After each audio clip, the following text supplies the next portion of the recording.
Fear of missing out, isang mental illness? Welcome back to my channel, class. Ako muli si Professor Ipaliwanag ng University of Life. At sa episode na ito, pag-uusapan natin ang fear of missing out o FOMO. Isang mental illness nga ba? Tumutok dito sa The Taglish Explainer. Ang topic na ito ay mula kay at MJ Foxy Bear. Salamat sa suggestion mo. Ang fear of missing out o FOMO ay ang feeling na may exciting, important o meaningful na nangyayari sa ibang tao habang ikaw ay wala roon. Para bang may party ang buong mundo at ikaw lang ang naiwan sa bahay kasama ang electric fan.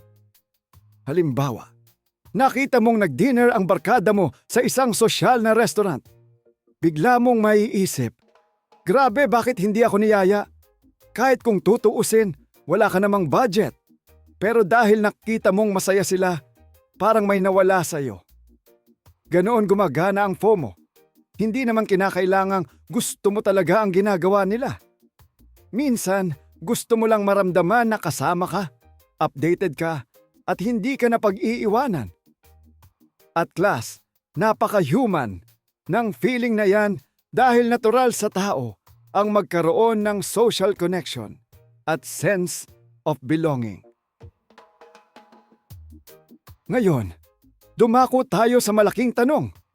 FOMO ba ay isang mental illness? Ang sagot, hindi. Ang FOMO mismo ay hindi isang standalone mental disorder.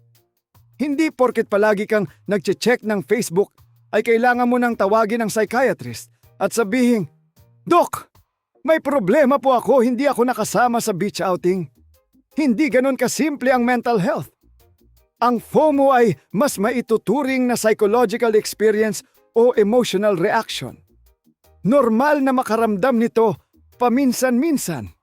Ang concern ay kapag naging sobrang dalas, intense, at nagsimula ng makaapekto sa iyong tulog, trabaho, relationships, finances, o daily life.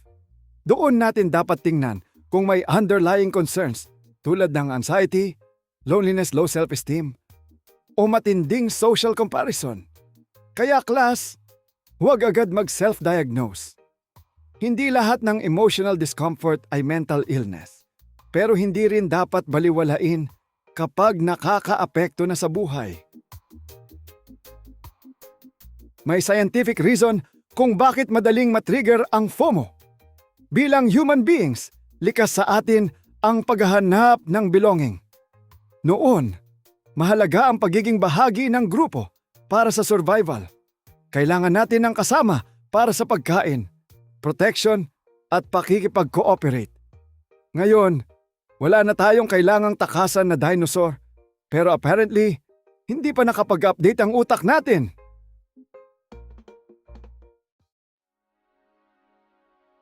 Kapag nakikita nating may grupo na nagsasaya ng wala tayo, maaaring magkaroon ng automatic thought na, kasama ba ako? Mahalaga ba ako sa kanila? May ginagawa ba sila na mas exciting kaysa sa ginagawa ko? Kaya minsan, ang tunay na kinatatakutan natin ay hindi ang missed event. Ang kinatatakutan natin ay ang possibility na hindi tayo mahalaga o kabilang. At kapag hindi natin naiintindihan yon, pwedeng paulit-ulit tayong maghanap ng validation mula sa ibang tao. At dito pumapasok ang social media. Class, ang social media ay parang all-you-can-eat buffet ng FOMO. Every time na nag-scroll ka, may bagong taong nagbabakasyon, nagwo-workout, kumakain sa restaurant, bumili ng bagong gadget, ikinasal, nagkaroon ng baby, na-promote, o biglang nagpunta sa Europe, na parang may free ticket mula sa langit. Ang problema, ang nakikita natin ay kadalasan highlights, hindi buong buhay. Hindi mo nakikita ang traffic bago makarating sa beach. Hindi mo nakikita ang utang pagkatapos bumili ng gadget. Hindi mo nakikita ang argument bago ang perfect couple photo. Hindi lang social gatherings ang pinagmumula ng FOMO. Pwede rin itong makaapekto sa pera at career. Halimbawa, may nakita kang kakilala na kumita raw ng malaki sa isang investment. Bigla mong maiisip, sayang, bakit hindi ko ginawa iyon? Dahil ayaw mong mahuli, baka gumawa ka ng financial decision nang hindi mo pinag-aaralan. O kaya naman, may kaibigan kang na-promote habang ikaw ay nasa parehong posisyon pa rin. Suddenly, feeling mo failure ka na.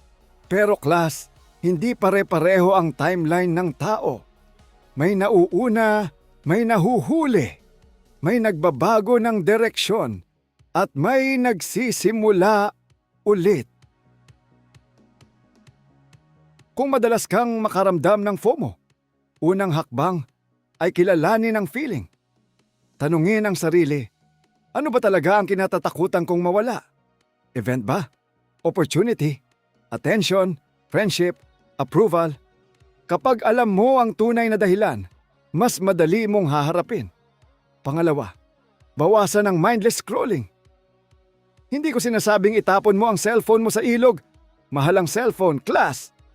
Pero pwedeng mag-set ng screen-free time, lalo na bago matulog. Pangatlo, mag-focus sa sariling priorities. Ano ba ang gusto mong ma-achieve? Ano ang mahalaga sa iyo? At pang-apat, tanggapin na normal lang ang may namimiss. Hindi mo kailangang tanggapin lahat ng invitations. Ang fear of missing out o FOMO ay ang takot o discomfort na may magandang nangyayari sa ibang tao habang ikaw ay wala roon. Hindi ito isang standalone mental illness, pero maaari itong maging problema kapag sobra at nakakaapekto sa tulog, relationships, finances, work, at overall well-being. Social media can make FOMO stronger dahil madalas nating nakikita ang highlights ng buhay ng ibang tao at ikinukumpara iyon sa ordinaryong buhay natin. Hanggang sa susunod, ako si Professor Ipaliwanag at tandaan, hindi ka nahuhuli, class. Baka iba lang ang traffic ng buhay mo.